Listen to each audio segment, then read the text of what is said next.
그 기초를 통해서 거기서 교리가 형성되고 교회가 형성되고 지금까지 우리가 이런 신학과 신앙이 그리고 믿음이 지금까지 전수가 되어서 우리가 그 신앙을 전수해 나가고 있는 것이죠. 근데 그런 상황 속에서 많은 기독교는 사도들이 예수님을 모시고 살다가 예수님께서 승천하시고 난 이후에 사도들만 남아서 AD 96년까지 제가 목이 좀 이렇게 좀 잠겨가지고 갑자기 그냥 그렇게 됐어요. 그러니까 그 맑고 아름답던 청한 목소리가 그랬는데 지금은 탁하고 이렇게 탁한 목소리가 됐어요. 그러니까 애쓰고 있습니다. 이 차를 먹고 목소리가 좋아졌으면 좋겠네요. 네. 자, 그러니까 그런 상황 속에 있을 때 기독교가 그러니까 이 요원의 불길이라고 그래요. 이렇게 딱 보면은 그냥 이렇게 쫙 광야가 있는데 광야에 그냥 막 그 풀밭이 있는데 그 풀밭을 그냥 불이 그냥 쫙 번져오는 거예요. 그러니까 우리가 캘리포니아 보면 그 불난 것을 우리가 텔레비에서 볼 수 있죠. 그걸 요원의 불길이라고 그래요. 쫙 번져오는 거예요. 그냥 거침없이 계속해서 막 이렇게 나무 한 그루가 타는 데는 몇 분 걸리지 않아요. 그냥 막 이렇게 막 그렇게 불꽃이 말이죠. 그 요원의 불길처럼 초대교회가 시작했었어요. 시작하고 성장하고 그리고 그냥 번성하고 막 그랬단 말이죠. 그런 상황 속에 있을 때 그 기독교를 박해하고 그렇게 하는 국가적으로 박해하고 있는 민족적으로 박해하고 있는 그런 로마와 그리고 또한 유대 사람들이 있었어요. 유대 민족들이 있었고 그리고 외부적으로는 이방 종교 그런 사상들 지식을 가진 그 이방 종교 헬라 사람들이 기독교를 공격합니다. 또 여기 기독교 안에서는 또 너무 이렇게 너무 신비주의에 빠져가지고 이렇게 그 몬토누스 같은 그런 이단들이 생기기도 했고 또 이제 그 말시험과 같이 그런 어떤 성경을 이렇게 두 하나님으로 나눠가지고 이렇게 하는 그런 사람들도 있었고요, 말이에요. 내외적으로 기독교가 굉장히 여러 가지 많은 난관에 봉착한 상황 속에서 그랬을 때 기독교는 생명의 종교인 기독교가 어떻게 그렇게 그걸 헤쳐나가고 자랐을까? 그건 만약에 그때에 그런 어떤 그 특별한 어떤 그런 하나님의 역사가 없었다면 기독교는 성장하지 못했을 거예요. 그러니까 기독교가 성장하지 못했을 뿐만 아니라 지금까지 우리가 이렇게 아름다운 축복을 유산으로 누리고 살아갈 수 없을 거예요. 그런데 하나님은 특별한 계획을 가지고 이 지구상에 교회를 세우시면서 놀라운 사람들을 세웠어요. 그분들이 초대교부들입니다. 그러니까 우리가 지금 여기 초대교부들을 지금 제가 초반에 전반부 지금 거의 다 지나가는데 전반부 중반부에 들어가고 있는데 굉장히 많은 시간을 할애하고 있는 이유가 이 초대교부들과 그들의 활약과 그들의 신학이 매우 중요하거든요. 그러니까 그것을 통하여 거기서 이렇게 주춧돌이 되고 또한 이렇게 코너스톤이 되어서 거기서 이제 기독교가 더욱 성장하는 발판을 마련했는데 그런 상황 속에서 있을 때에 여기 초대교부들이 맨 처음 활약한 사람들이 변증적인 교부들이었어요. 지난 시간에 우리가 어디까지 했어요? 여기 5장 지금 안 들어갔었어요. 그렇죠? 예, 맞습니다. 예. 그러니까 오늘은 오전에는 우리가 초대교부들의 변증적인 역할, 변증적이라고 하는 것은 뭐냐면 변호하고 증명하는 것을 말할 때 변증한다 그렇게 말해요. 변호하는 것은 변호사들이 하는 거죠. 그런데 우리가 기독교로 진리를 수호하기 위해서는 변호만 해서는 안 돼요. 증거까지 해야 돼요. 증명까지 해야 돼요. 뭘 증명하느냐? 여기 먼저 말씀드릴게요. 자, 변증가로서의 교부들이 임무가 있었어요. 맨 처음에 이렇게 기독교가 딱 세워지면서 그렇게 쭉 세상에 나타나면서 그 부각을 나타내고 그 다음에 유대교와 함께 있은 유대교의 텃밭이 있었는데 그 유대교로부터 거기서 이렇게 있다가 그 유대교를 떠나가지고 딱 이렇게 결별하고 그리고 출발하고 분리가 되면서부터 분리가 될 수밖에 없어요. 왜냐하면 유대교와 기독교는 함께 있을 수 없어요. 생리적으로.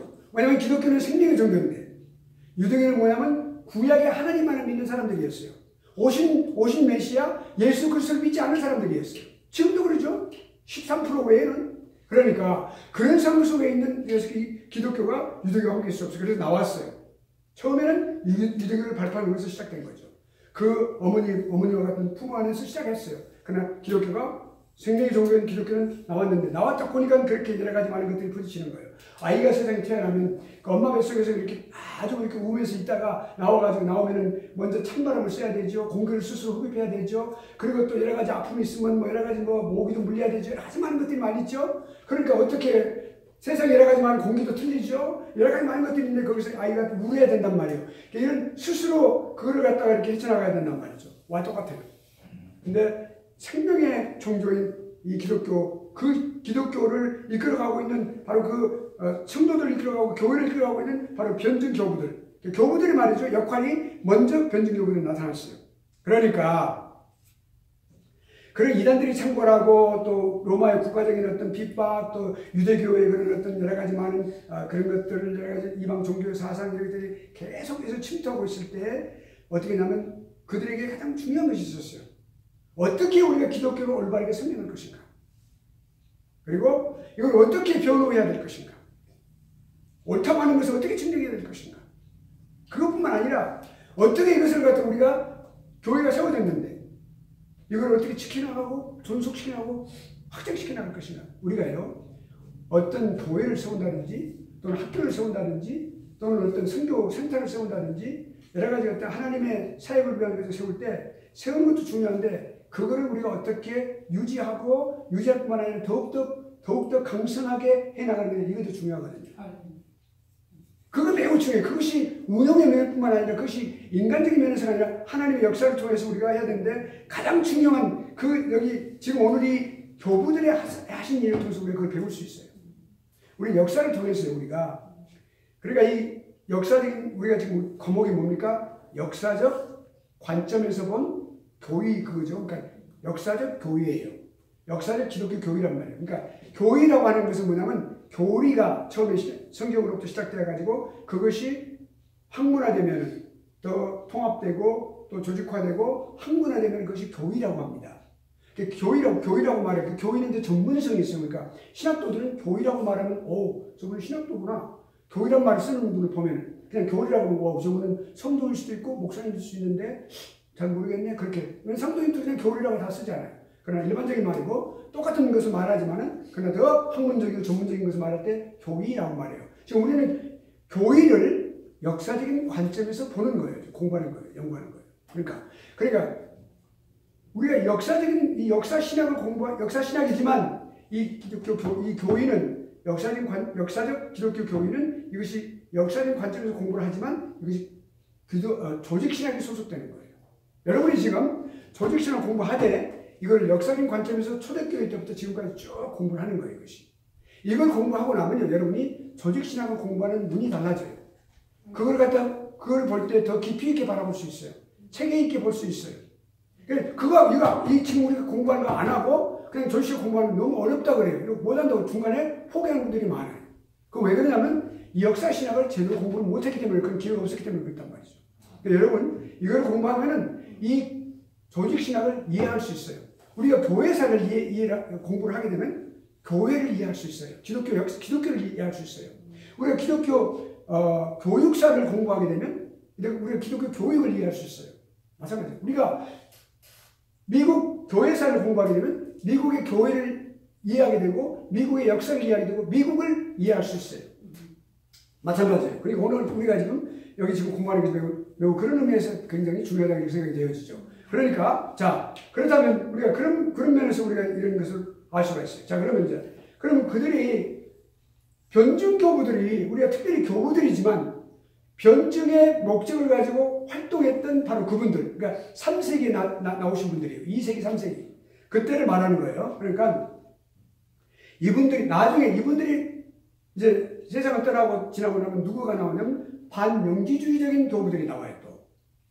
그 순서가 있어요. 그러니까 이분들은 특별한 목적이 있어요. 하나님께서 이분들을 먼저 세우신 이유가 기독교를 변호하고 증명하기 위해서 진리를 지키고 그것을 갖다 상대방들 잘못된 것들을 공격하기까지 하기 위해서 그런 것인데 목적은 뭐냐면 첫째로 그러니까 기독교가 우수한 종교라고 하는 사실, 생명의 종교라고 하는 사실 그걸 갖다가 보여주고 그다음에 이렇게 진리를 강조해가지고 적극적으로 대처하기 위해서 그러면 목적이 있어요. 첫째로 그 당시 로마 사람들의 정치적인 그런 여러 가지 그 정치의 그런 정치 산하에 있었습니다. 그 밑에 있었는데 일반 국민들 반기독교적인 감정들이 많아 있었어요. 그 사람들을 갖다가 완화시키기 위해서 그런 반기독교적인 감정이 많이 있었거든요. 특별히 말이죠. 그 집정자들, 로마 사람들, 이런 사람들이 기독교인들을 어떻게 봤냐면 아주 이상한 사람들로 봤어요. 이상한 사람들이, 그러니까 예를 들어서 형제와 자매라고 말하거든요. 아니 남들을 갖다 어떻게 형제와 자매라고 그러니까 형제와 자매들이니까 이 사람들이 결혼하거든요. 또 무슨 형제와 자매라면서 결혼하거든요. 저 사람들은 근친상간을 하는 거구나. 남매가 서로 결혼하기도 하고 그렇게 하고 또 그렇게 하고 그 관계를 맺기도 하는구나. 이렇게 말을 했단 말이죠. 그리고 또 그 사람 또 우리가 또 성찬 얘기를 하니까 피와 살을 먹는다고 그러니까 저 사람들은 인육을 먹는 사람들이로구나. 이 괴상한 사람들이로구나. 그렇게 말을 했어요.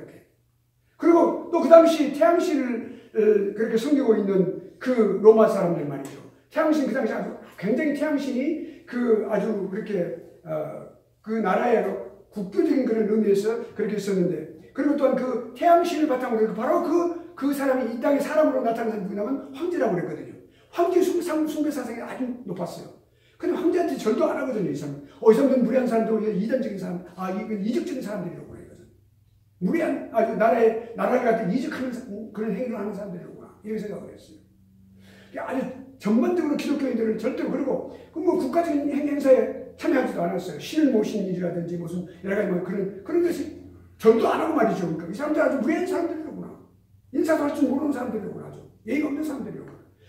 그런 모든 그런 반대의 감정이 국가적으로 일어났어요. 그러니까 결국엔 그렇게 쫓겨가고 무덤으로 내려갔는데, 자, 그런 부분에 대해서 그렇지 않다. 그거를 갖다가 완화시키기 위해서 목적이 있었고, 또 두 번째는 기독교를 갖다가 기독교에 대해 비난을 하는 것을 반박을 해야 되는데, 우리는 제대로 된 사람들이야 라고 말해서 받아들이지 않아요. 근데 그걸 논리적으로. 우리가 자신을 갖다 방어할 때, 변호사가 법정에서 그 죄인을 위해서 방어할 때 논리적으로 해요. 아주 논리가 정연한 사람이 그 말에 먹혀 들어가고, 그리고 배심원들을 마음을 뜨겁게 가슴으로부터 그걸 갖다가 이제 감동시키는 그런 경우, 그리고 그걸 갖다 논리적으로 해야만 그것이 옳고 그러면 선후를 분명하게 말할 수 있어서 그걸 알 수가 있거든요. 이해할 수 있단 말이죠. 예. 그러니까 그런 부분에 대해서 기독교도 이 변증 교부들도 그걸 논리적으로 반박하기 위해서, 또 정말로 기독교가 특성이 무엇인지, 합리적인 종교다. 우매무화하고 무슨 어떤 엉뚱한 그런 종교가 아니라 합리성을 가진 인간의 이성에 합리적인 그런 부분이 있다. 그런 종교다라고 말이죠. 우리 인간의 이성으로 분명히 이해하고 받아들일 수 있는 것이다. 그렇죠? 우리의 기독교는 말이죠. 그냥 물론 믿음이 있어야 되겠죠. 그 믿음을 모습 우리가 이성으로 받아들이는 것이에요. 우리가 뜨거운 마음으로 받아들이는 건데, 마음과 우리 이성으로 받아들이는 건데, 이성이 이해하지 않으면 우리가 결국엔 믿음을 통하여 우리가 거기에 순종하게 되는 것이죠. 그것이 믿음인데요. 그런 걸 함정을 갖고 있어요. 그런 부분에 대해서 그렇게 이야기를 했어요. 오케이. 그 다음에 또 그 당시 헬라 그 철학이 아주 높은 수준에 있었기 때문에 많은 지식을 갖다 그 사람들이 자랑을 했어요. 그러려면 그런 부분에 대해서 기독교를 어떻게 지식인들이 수용할 수 있도록 하는가. 대개 보면 지식인들은 이 예수 그리스도를 영접하는데 많은 애로를 갖고 있어요. 그러면 여기에 풀이 아키바이 되는 것이 있기 때문에, 근데 이성에 아주 쌓여져 있는 여러 가지 지식 때문에 기독교가 상반되는 것들이 많거든요. 기독교는 반지성주의는 아닙니다. 지성을 반대하는 것은 결코 아닙니다. 그러나 그 지성을 뛰어넘는 것이죠. 지성보다 더 넓은 의미에서 하나님의 그 깊은 곳까지 들어가서 이해하고 알고 믿음을 받아들이는 것이, 그리고 그것을 실제로 체험하는 것이 기독교인데, 그러니까 그런 부분에서 기독교를 다 수용하는 거예요. 그러니까 이 지식을 다 수용하는 거예요, 사실은. 그런 부분에 대해서 수용할 수 있도록 노력하기 위해서 그런 목적들이 있었단 말이죠. 자, 그러면 여기 이제 그런 목적을 가지고 있을 때 이 변증 교부들이 이제 구체적으로 이렇게 했어요. 그런 어떤 임무를 갖다가 딱 이렇게 그런 것을 바탕으로 해서 중요한 임무가 주어졌는데, 첫째는 방어하는 거예요. 우리가 모든 것을 상대방과 대화할 때나, 또는 어떤 대결이 있을 때나, 또는 어떤 싸움이 있을 때나, 전투가 있을 때나 가장 중요한 것이 뭐냐면 방어예요. 적극적인 방어는 곧 공격, 물론 공격은 적극적인 방어라고 최상의 방어라고 말을 하지만은 그건 우리가 아이러니컬한 그런 어떤 그런 관점에서 우리가 그것을 진리를 우리가 알 수 있는 것이지만은 우리가 방어가 가장 첫 번째, 우리가 마셜 아트의 가장 정신이 뭡니까? 방어에 있어요. 사람 죽이는 것이 아니라 자신의 생명을 지키기 위한 것이란 말이죠. 우리가 그런 것이니까 이런 부분에 대해서 기독교를 우리가 교로 증명하는 데 있어서 가장 중요한 것이 뭐냐면 방어적인 임무가 최초예요. 예. 디펜시브예요. 디펜스가 가장 중요하단 말이죠. 예. 여기 우리 자매님이 이제 새로 오셨는데, 조금 이따 두 번째 시간에 가지 마세요. 시간하고 여기 또 오세요. 그러면 이제 자신을 소개하는 시간이 있어요. Save yourself. Save yourself. 그 시간이 있으니까 왜냐면 지금 미리 이야기하는 이유는 생각하는 시간을 둬야 되겠죠. 아이스브레이커예요, 아이스브레이커. 오케이? 환영해요. 왜냐하면 저는 이렇게 중간에 갑자기 이렇게 말을 해요. 그러니까 오케이, 환영해요. 오케이, welcome on board. 자, 그러니까 그런 부분에 대해서 그렇게 그렇게 해가지고 기독교의 고백이 순결하고 기독교의 복음의 정신과 가르침에 공격을 가는 것은 옳지 않다 라고 하는 것을 그 기독교의 그 순수성 이걸 증명하는 것이 방어하는 것이거든요. 그래서 방어하는 부분을 그걸 임무로 삼았어요. 두 번째는 공격하는 거예요. 우리가 가장 야구에서 가장 지금 최고의 지금 이슈가 뭐냐면 월드 시리즈예요. 월드 시리즈가 지금 여러분 다저스, 저는요 목사인데 한 가지 참 감사하는 것은 다저스의 제가 팬이라는 거예요. 다저스가 명문가입니다. 그 6번의 그 월드 시리즈 지금까지 6번 우승을 했던 팀으로서 명문이에요. 오래된 팀으로서 뉴욕에서 브루클린으로부터 와가지고 여기서 이렇게 해서 오래된 팀인데, 저는 미국 오자마자요 한국에서 야구, 제 출신 학교가 광주 1고의 고등학교가, 광주 1고가 야구가 최고 유명하죠. 고교 야구 중에서 이제 그 당시 이제 그 김윤환 투수 김윤환 그 투수가 4번 타자 3연속 홈런도 치고 그런 것도 제가 기억하는데 그 학교 1고 출신. 그래서 여기 이제 김명현이라든지 최희섭이라든지 이런 사람들 다 1고 출신들이었어요. 근데 와보자마자 제가 11월 달에 왔는데 그때 야구 끝났잖아요. 그 다음 봄에 시작해가지고 얼마 되지 않고 갔었어요. 몇 개월만 처음에 갔었어요. 그만큼 제가 야구를 사랑했었어요. 그래서 가가지고요 표를 싼 거 산다고 쌌는데 제일 꼭대기 들어앉아가지고 볼 수가 안 보이는 거예요. 그래가지고 우리 아들이랑 갔는데 아들 4살짜리인데 아들 4살짜리 데리고 왔었어요. 그래가지고 그랬는데 그렇게 했는데 지금까지 그래요. 그런데 이제 왜 이야기 말씀을 드리냐면요. 야구에서 중요한 원리가 있어요. 두 가지가 있어요. 지지 않는 방법이 있어요. 절대로 지지 않는 건 뭐냐면 투수가 점수를 안 내주면 지지 않아요. 투수가 한 점도 안 내주면 지지 않죠. 그 야구의 그건 아주 규례예요. 그건 아주. 예. 그런데 그렇게 하고는 이길 수가 없어요. 이기려면 뭐예요? 쳐야 되겠죠. 그래 아펜스가 있어야 되겠죠. 디펜스만 해보면 절대로 이길 수가 없어요.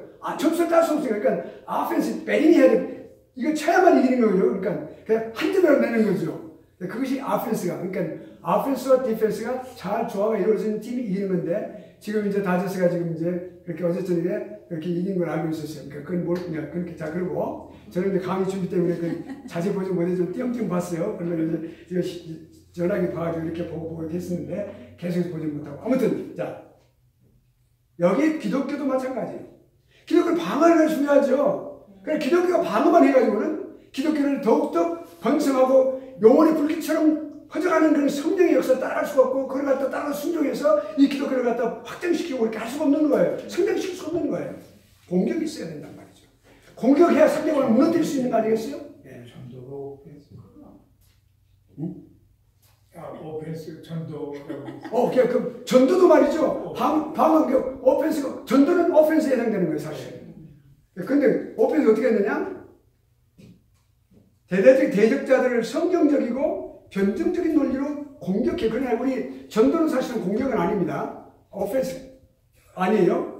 오펜스 경우 아니고 그냥 우리가 spreading gospel, spreading Jesus Christ, 그러니까 letting know Jesus Christ, 그러니까 letting them know Jesus Christ, 그러니까 예수 그리스도를 그들로 하여금 알게 하는 거란 말이죠. 그러니까 우리 좀 다르겠죠. 그러나 우리 그런 정신을 가지고 해야 된단 말이죠. 그러니까 만일에 이것이 공격적인 정신을 너무 갖게 되면 이 전도가 길이 막히는 거예요. 왜냐하면 그 하다 보면은 그 불신자하고 어떤 문제가 생기냐면 아규먼트 할 수 있는 문제가 생겨요. 그러니까 우리가 전도에서 가장 전도학에서 나오는 건데 지금 전도 시간 아니 잠깐 말씀드리면 전도에서 가장 중요한 핵심적인 것은 절대로 금기사항 하나 있어요.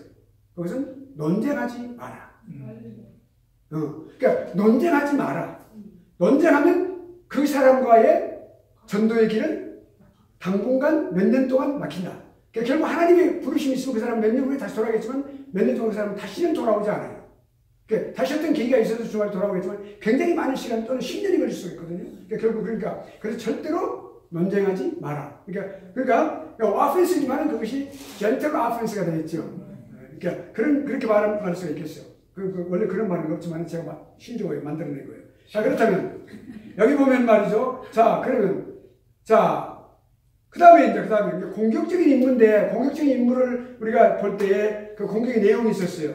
좀 우리가 이걸 보면은 상당히 중요해요. 오늘날도 우리에게 적용이 되는 말씀들이다. 내용들이 율법과 그리스도에 관한 개념을 분명히 하는 거예요.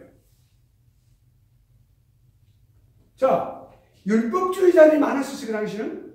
그러니까 율법주의자들이 많았는데, 그러니까 로마에서 있었고 유대 땅에서 있었는데 유대 땅이 그들의 근거지였어요. 원래가. 출발했는데 그뿐만 아니라 유대인들이 소아시아도 갔었고 그 다음에 로마에도 갔었어요. 유대인들이 계속 따라다녔으니까. 그 유대인들이 많이 로마가 중심지였으니까 박스 로마나 그래가지고 그 로마가 중심지가 되어 있었어요. 모든 길은 로마로 다 통해 있었으니까. 부채살처럼 다 그렇게. 그 누구를 통해서 거기 처음에는 이제 콘스탄티누스 그 이전부터 나중에 이제 그 처음에 그때 그 당시 우리가 좀 다릅니다만은 이제 그 알렉산더 대왕 때부터 그런 것들이 조짐이 있었고 그렇게 해가지고 결국엔 로마가 강성해지면서부터 로마를 중심으로 해가지고 모든 길들이 다 로마로 반드시 로마를 한 번 가봐야 된다라고 했어요. 사람이 로마로 가야 된다라고 했어요. 가야 된다. 가지 않는 사람은 그 사람 좋은 사람이에요. 헝크예요, 헝크. 그 사람들은 좋은 사람이니까 그건 상대도 안 했어요. 로마를 가야 된다고 그랬어요. 그리고 로마 시민이라고 그러면 돈을 주고라도 그걸 샀었어요. 우리가 사도행전에 보면은 그 백부장한테 말할 때 때리려고 그러니까 너 로마 시민권 가진 사람 때리려고 내가 그랬어요. 매를 때리려고 그러니까 오 그래? 나도 로마 사람이라고 그러니까 깜짝 놀라가지고 나는 돈을 주고 로마 사람이 됐는데 당신은 나는 나면서부터 나갔다 그랬어 사도 바울이. 그때 안 때렸어요. 풀어줬어요. 청부장한테 이야기해가지고 사도행전 나오죠. 그러니까 돈을 줘가지고 그 로마 시민권 따기 위해서 노력을 많이 했단 말이에요. 그만큼 그렇게 로마가 중요시한 곳인데 그런 상황 속에 있을 때 그러면 거기도 유대인들만 있어요. 그러니까 특별히 율법주의자들이 많이 있었어요. 율법주의자들이. 기독교에 반대하는 사람들 가운데에서는 거의 100%. 그때 그 사람들이 그런 이유는 뭐냐면 율법과 복음에 관한 이해를 하지 못해서 그렇게 된 것이었거든요. 그러니까 그거를 여기 변증적인 교부들은 그 임무가 있었어요. 공격할 때 오케이 너희들이 율법을 잘못 이해하고 있다. 너희들이 율법을 올바르게 이해했다면 거기서 그리스도를 볼 것이다. 왜냐하면 그리스도는 율법의 완성이 되시기 때문에 그렇다. 그러므로 예수 그리스도는 이 땅에서 구약을 완성하신 분이시다. 구약이 뭐라고 됐느냐? 구약은 모두가 다 예수 그리스도를 가르치고 있는 것이다. 그 예언에 의해서 구약의 줄기차게 변함없이 되어진 그 예언에 의해서 예수 그리스도께서 오신 것이다. 메시아가 오신 것이다. 오셔서 우리를 위하여 십자가에서 죽으셨다는 그 놀라운 사실, 바로 그것이 복음이다. 그것을 너희가 이해하지 못하기 때문이란 말이죠. 그거를 갖다가 분명하게 구약의 예언된 메시아가 바로 율법의 완성자이신 분이 그리스도라는 사실을 이 변증 교부들이 그렇게 하기 위해서 공격하는 건데 사용을 했었어요. 명하게. 그 다음 두 번째로는 이교 사상에 대해서. 이교 사상은 이교도 그러니까 pagan religion 또는 pagan religion 이런 모든 것들은 다 이것이 worthless한 것이다 말이죠. 아무 가치가 없는 것이다. 그걸 가지고 그러니까 우리가 성경에 보면 그거를 rubbish라고 해요. rubbish. 쓰레기와 같은 것이다 말이죠. rubbish. That's rubbish. 사도 바울은 내가 지금까지 갖고 있던 모든 지식들이 내가 예수 그리스도를 알므로써 그걸 가장 중요하기 때문에 그게 가장 값지고 아름다운 것이기 때문에 내가 이 모든 것을 내가 이거를 쓰레기로 여기노라.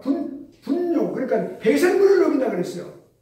러비쉬로 여긴다라고 말을 했거든요. 그걸 러비시다라고 말을 한 거예요. 그러니까 그렇기 위해서 그렇게 너희들이 같이 없는 것이고 합리적이 않은 것이고 그리고 너희들은 부도덕한 것이다. 그래서 난 virtue를 그 말을 했어요. 그렇게 밝혀내야 돼. 그렇게 하는 것을 분명하게 원바이 원 해가 스텝 바이 스텝 해가 발견해야 됐단 말이죠. 그러니까 그런 반면에 그렇게 함으로써 하나님은 유일신, absolute of God. 그러니까 하나님의 그 유일성. 그 다음에 우주적인 섭리, universal 그리고 providence. 하나님께서 이렇게 다 하고 계시는 모든 것들. 그리고 하나님의 도덕적으로 선하게 그리고 통치하시는 것. 그래서 authority in government 이런 모든 것들 말이죠. 그리고 올 세상, the world to come. 이 세상에 올 세상들에게 대해서 그런 것들, 그런 모든 것들의 교리와 비교해가지고 너희 이교도들은 그런 것이 없지 않느냐? 잘못되지 않느냐? 그 사람들의 잘못을 맹렬히 공격을 했어요. 이거 중요한 거예요. 그러니까 우리가 이단과 대치할 때, 잘못된 사람과 대치할 때 분명히 우리가 방어를 해야 되겠지만 또 기독교의 진리를 수호하기 위해서 이렇게 그 사람들이 잘못된 것을 논리적으로 이렇게 그렇게 하고 그리스도 복음이신 예수 그리스도를 우리가 분명하게 전하는 것이 필요하다고 말이죠. 우리 그게 필요해요. 여러분들이 신학 공부를 할 때 그런 strength, 그런 어떤 능력을 여러분들이 배양하게 되는 겁니다. 네. 그러니까 확실하게 제대로 잘 공부한 분들은요, 그런 능력이 있어서 밖에 나가서 스스로 그렇게 이해할 수가 있게 된단 말이죠. 그러니까 우리가 그러나 이단과는 논쟁을 하지 않는 것이 필요합니다. 나중에 이제 토준이가 말을 했어요. 이단과 논쟁하지 않고 그거를 체계적으로 그거를 갖다가 문서화해서 그들에게 대항하는 것이 필요하다 이렇게 말을 했어요. 자, 그럼 이제 그건 조금 이따 또 나옵니다. 그 다음에 마지막에 중요한 게 있어요. 계시의 확실성. Clarity of the spatial revelation 그 말이에요. 그러니까 이거는 우리가 하나님의 말씀은 분명하다. 크리스탈 클리어하다. 왜 그렇게 말을 했어요? 그 분명하다. 하나님의 말씀은 분명하단 말이죠, 이게. 네. 하나님의 말씀이 계시라고 하는 것은 revelation이라고 해요. 이거 special revelation, 하나님의 말씀, word of God is a special revelation. 하나님의 말씀은 특별 계시인데 그건 하나님 뜻을 하나님을 보여주신 거예요. God reveals Himself in the word of God.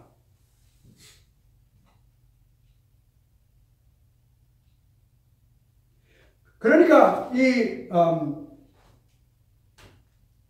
변증 교부들은 특별히 이제 여기서 prophet, the books of prophet, 그 구약의 in Old Testament. 여기 구약에서 예언서를 이용해서 많이 그걸 했는데 그렇게 한 이유가 그 예언서들이 오실 메시아를 정확하게 많이 더 보여주기 때문에 그래요. 그렇게 했단 말이죠. 그렇게 해서 그렇게 이렇게 계시의 확실성을 분명하게 그렇게 논증을 했어요. 네, 증거하고 그렇게 해서 또 이적도 미라클에도 거기서 이제 의존해서 보아라. 너희가 이것을 어떻게 해석할 수 있느냐? 이건 하나님께서만 하실 수 있는 일이 아니냐? 우리 인간이 자연적으로 내추럴을 할 수 있어? No way. 할 수 없는 것이다. 그렇게 해서 그것을 이야기를 해주고 그렇게 했어요. 그래서 결국엔 많은 저항들이 있었어요. 레지스턴트가 있었지만, 많이 있었지만, 그런 레지스턴트가 있었지만, 그리고 많이 있었지만, 저항이 있었어요. 많이 있었지만, 결국엔 기독교는 놀랍게 확장해가고, 그리고 신앙 고백, 이런 신앙 고백을 하고, 올바리 하는 사람들과 그렇게 호소하고, 그렇게 해서 함께 가면서 그렇게 지켜갔습니다.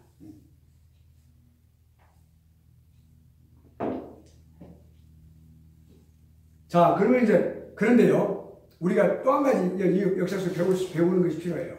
뭐냐면, 우리가 그렇게 지금 여기서 그런 상황 속에 기독교를 변화 증명하고 이렇게 방어하고 공격하는 것만 하는 게 아니라 참 중요한 게 하나 있어요. 교부들이 그러니까 하나님의 사람들이에요. 우리의 믿음의 할아버지들이라고요. 교부들은요, 아버지란 뜻, father란 뜻으로 쓰고 있죠. 그러니까 apostolic fathers 이렇게 말을 해요. 그 속사도 교부들, 그러니까 apostles가 있었어요. 그 사도들이 있었는데 그 밑에 그 다음 next generation이 바로 그렇게 했는데 그분들 그렇게 우리가 apostolic fathers라고 말해요. 속사도 교부들이라고 어려운 한자말로 쓰는데 저는 쉬운 말로 믿음의 할아버지들 그렇게 불러요. 믿음의 할아버지, 우리가 믿음의 할아버지들이에요. 신앙의 할아버지들이고 신앙의 할아버지들이에요. 네, 교회의 할아버지들이에요. 그분들은. 근데 그분들이요 정말로 훌륭하게 하신 일이 뭐냐면 진리를 계속해서 구축해 갔어요. 그게 중요한 거예요. 그러니까 우리가 변증하고 우리를 갖다가 증명하고 그렇게 공격하고 하는 것만이 아니라 우리 스스로 우리의 진리를 계속해서 컨스트럭트 해가는 거예요. 이렇게. 계속 이렇게 빌드업 해가는 거예요. 이렇게. 그게 중요한 거예요. 이게. 그것이 바로 교리예요. 교리가 그렇게 해서 시작된 거예요. 지금 우리가 그 시작된 것들을 공부하는 거예요. 근데 이것이요, 하나님의 학문이라고 하는 것은 신앙은 굉장히 오묘한 것이 있어요. 그런 내용들이 있어요. 왜냐하면 성경을 바탕으로 했기 때문에요. 그러니까 우리가 이 생각해 보면 그렇단 말이에요. 그러니까, 자, 변증 교부들의, 그렇지만은 우리가 먼저 이해할 게 있어요. 이제 여기서 조금씩 이제 신학에 관해서 공부해. 그분들이 갖고 있었던 신학이 뭐냐? 오늘날의 신학이 아니고 그 초대교회 때 그분들이 신학을 세우기 시작을 했어요. 교리를 세우기 시작한 것은 그 신학을 세우기 시작한 건데 그 신학, 테올로지를 세우기 시작한 건데 그 닥트린을 세우기 시작한 건데 그것이 완전하지 못했어요. 지금처럼 완전하지 않았죠. 그런데 완전하지 않았는데 그 완전하지 않았지만 그럼에도 불구하고 굉장히 그런 주지도를 놓기, 코너스톤을 놓기 시작을 했어요. 우리가 그걸 지금 공부하기 시작하는 거예요. 자, 그러니까 변증 교부들은 진리를 구축하기 시작하는데 어떻게 했을까 한번 생각해 봅시다. 좀 내가 쉽게 좀 간단하게 설명해서 넘어가겠어요. 변증 교부들은 이렇게 성경적인 부분을 많이 설명을 했는데 그거를 갖다가 교리를 이제 지식적으로 이걸 나직하게 이런 부분을 갖다가 이렇게 해야 된다. 그리고 시스테미컬하게 이렇게 해야 된다라고 하는 생각을 갖고 있었는데 그런 생각을 갖고 있었지만 처음부터 기간도 부족했고 또 이제 연구도 많이 없고 또 학교도 없었고 사실은 학교 제목을 많이 공부해야 돼 배우잖아요. 여기 신학교 가서 이렇게 전문적으로 공부도 없었고 다만 이렇게 사도들에게 배웠고 사도들의 제자들이 또 그 제자들에게 가르쳤고 그런 것밖에 없었어요. 그러니까 여러 가지 그런 부분에 대해서 이런 것에 대해서 완전하지 못했어요. 그러니까 그런 부분을 우리가 이해하고 그렇게 해야 됩니다. 그러니까 그런 부분에 대해서 처음에 일반 계시가 있고 특별 계시가 있는 것을 우리 그 신학의 할아버지들은 어떻게 했냐면 이분들은 거기서 일반 계시와 특별 계시를 그렇게 구별을 하지 않았어요. 구별되는 게 뭐냐면 일반 계시라고 하는 것은 general revelation이라고 하는 것은 뭐냐면 여기 이제 이렇게 세상을 바라보면서 하나님께서 이 세상 우주를 창조하실 때 우주 창조해 놓으신 것이 많아요. 옛날에 망원경이 없으니까 몇억 광년 전, 몇백억 광년 벌어진 빛의 속도가 소리 속도는 345m죠. 그러니까 1초 동안에 그 빛의 속도는 10만 킬로미터를 가죠. 근데 그 10만 킬로미터를 가는 이건 상식이에요. 그러니까 그렇게 가는데 그렇게 가는 빛의 속도가 몇억 광년을 몇억 년을 거쳐야 돼요. 그렇게 먼 거리 있다면 여러분 생각해 보세요. 빛의 속도가 10만 킬로미터를 가는데 1초 동안에 그것이 1년 동안에 365일 동안에 1시간 동안에 60초 아니 1분 동안에 60초잖아요.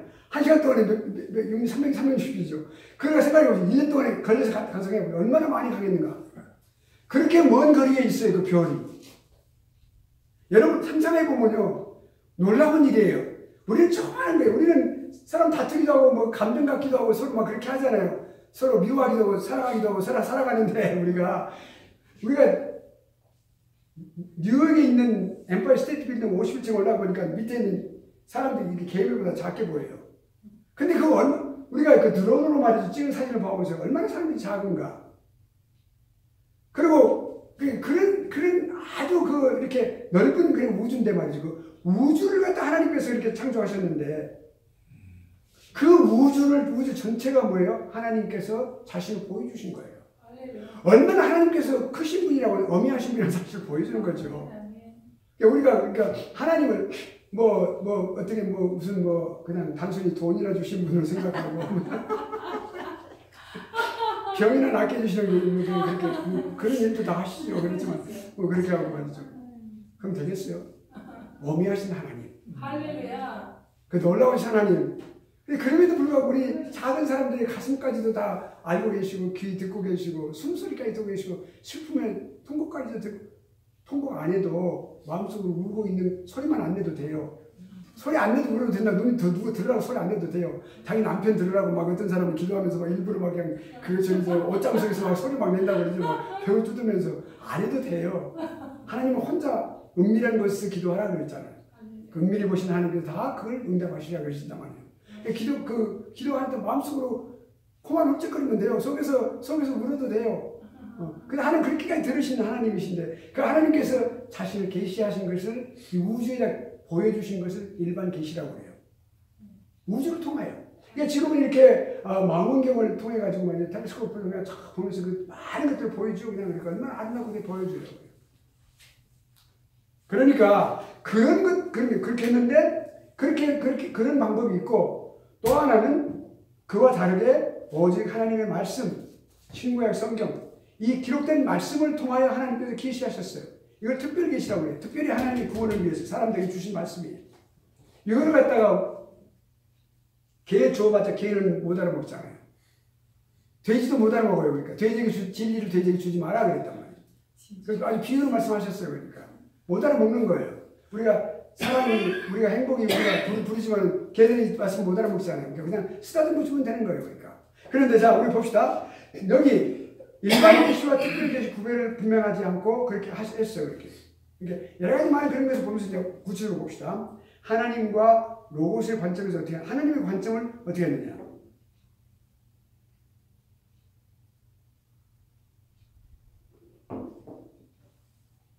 자, 변증 거부 할아버지들은 하나님께서 스스로 존재하신다.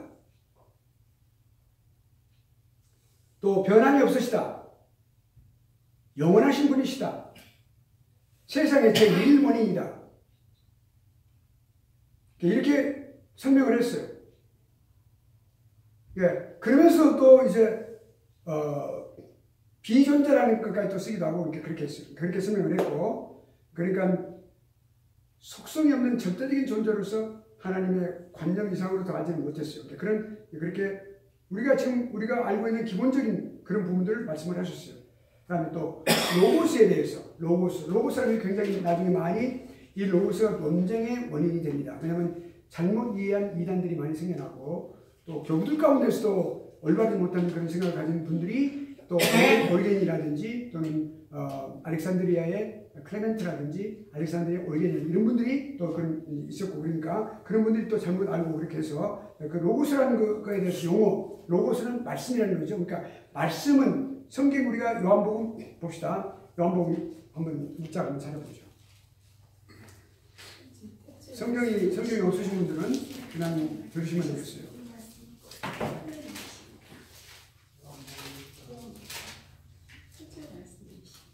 요한복음 1장 1절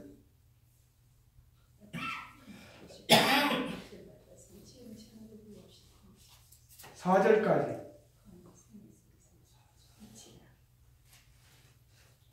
그러니까 3절까지 해도 돼요. 우리가 함께 읽어볼까요? 요한복음 1장 1절부터 3절까지 태초에 말씀이 계시니라 이 말씀은 하나님과 함께 계셨으니 이 말씀은 하나님이시니라. 그가 태초에 하나님과 함께 계셨고 만물이 그로 말미암아 지은 바 되었으니 지은 것이 하나님으로 돌아오시는 전주시옵나이다. 아멘. 여기 지금 태초라고 하는 말은 엔알헤란 말이에요.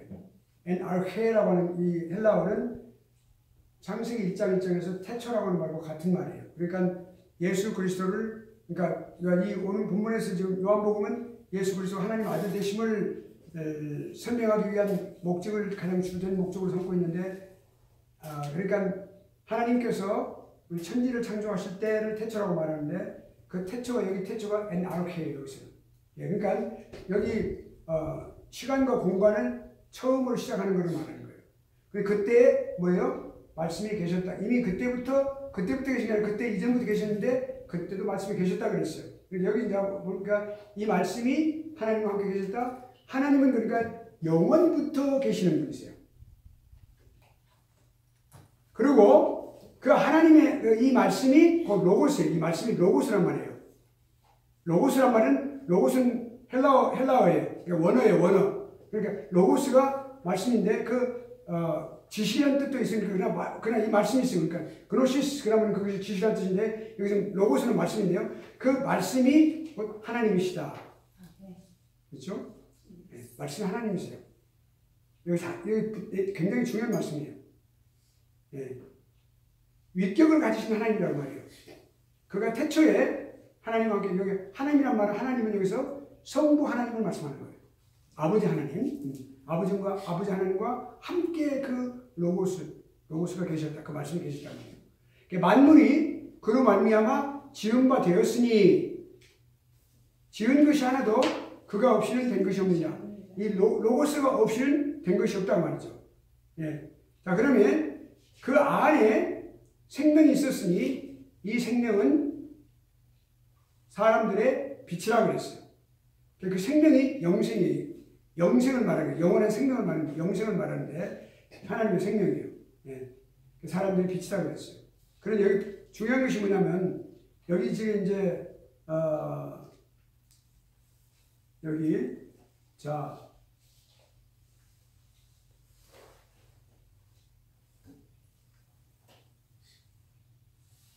중요한 다른 말씀이 여기 요한복음 1장에서 그 말씀이 뭐냐면 여기 4절에 14절 한번 누가 읽어보시겠어요?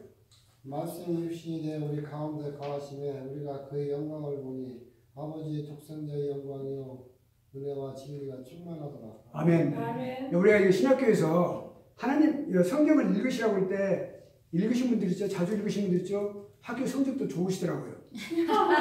공부 잘하세요. 예. 자, 보면요. 말씀이 육신이 되어 우리 가운데 가시 여기 성육신을 말해요. 이 로고스가 성자 하나님을 말하는 거예요. 성자 하나님이 이 땅에 오셔서 육신을 입으시고 인간과 똑같은 사람으로 태어났어요. 그러니까 완전한 하나님이시고 완전한 인간이시다고 말이에요. 그걸 보여주는 거거든요. 그러니까 말씀이 육신이 되어 우리 가운데 거하시며 우리 함께 걸어다니시고 먹으시고 말씀하셨어요. 우리가 그 영광을 보니 성자의 영광이에요. 성자 하나님의 영광이에요. 아들 하나님의 영광이에요. 아버지의 독생자의 영광이요. 그러니까 아버지의 독생자의 영광 오직 원인 어린 선 그 말이에요. begotten son 그 말이에요. 하나님은 또 begotten 된 분이에요. 하나님은 begetter예요. begetter. God is begetter. God the Father is begetter. He is begotten son. 하나님께서 나셨고 그 하나님으로부터 나신 분 begotten son이에요. begotten son. 그 말이에요. 아버지부터 나신 분 그 말이에요. 독생자란 말이에요. 그러니까 그 영광이 육신이 되신 예수 그리스도에게 있단 말이죠. 은혜와 진리가 충만하더라. 하나님의 은혜와 진리가 예수 그리스도에게는 충만하다는 말이죠. 이걸 말씀하고 있는 거예요. 자, 그러니까 우리가 이런 내용을 로고스에 관해 우리가 그 말씀에 대해서 분명하게 알고 있어야 돼요.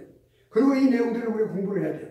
그러니까 로고스란 말을 성자 하나님을 말할 때 이 변증 교우들이 로고스라는 용어를 즐겨 사용했어요.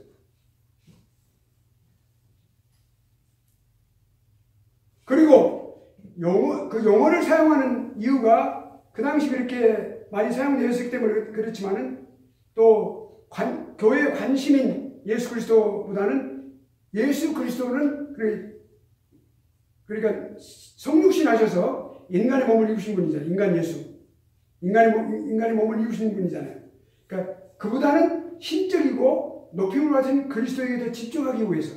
그러니까 우리가 두 가지 다 예수 그리스도는 놀랍게 하나님의 신비예요. 그것이. 예수 그리스도는 하나님의 신성이 있어요. 하나님이세요. 그리고 예수 그리스도는 인성이 있으세요. 완전한 인간이세요. 이 신성과 인성이 두 성이 이성이라고 그걸 두 개의 성. 두 개의 성이 온전하게 예수님 안에 있어요. 예수님 그렇게 되신 분이에요. 그러니까 그런데 그보다 더 사람들이 인간의 인간 예수님을 갖다가 더 강조를 많이 했어요, 사람들이 당시. 이단들도 그랬고요. 그것에 반대하여 예수님은 하나님이시라는 사실을 더 강조하기 위해서 더 그리스도에게 집중하기 위해서 그렇게 했단 말이에요. 그렇게 우리가 알아야 됩니다. 그 다음에 이제 지금 몇 시죠? 몇 시에 끝나죠? 여기까지 하겠습니다. 여기 지금 요걸. 그러니까 인격적인 존재가 아닌 신적인 이성으로 보았는데 그 사람들이 당시에 그런 어떤 로고스는 하나님과 동일하시지만은 인격의 기본은 피조된 존재로 불릴 수 있다고 말을 했어요. 그걸 누가 말을 했냐면 필로라는 사람이 해가지고 그것이 잘못된 이런 사상이 그때 필로라는 그 역사학자 그리고 또한 신학자 그 사람이 그렇게 해가지고 철학적인 그런 철학자였고 그 사람들이 영향을 받아가지고 일부 교부들이 그걸 갖다가 잘못된 말을 하는 그런 분들이 그런 할아버지들이 있었습니다. 그러니까 독립된 인격을 갖고 있다라고 말을 해서 이 로봇을 올바르게 갖게 하기 위해서 노력을 많이 했습니다. 여기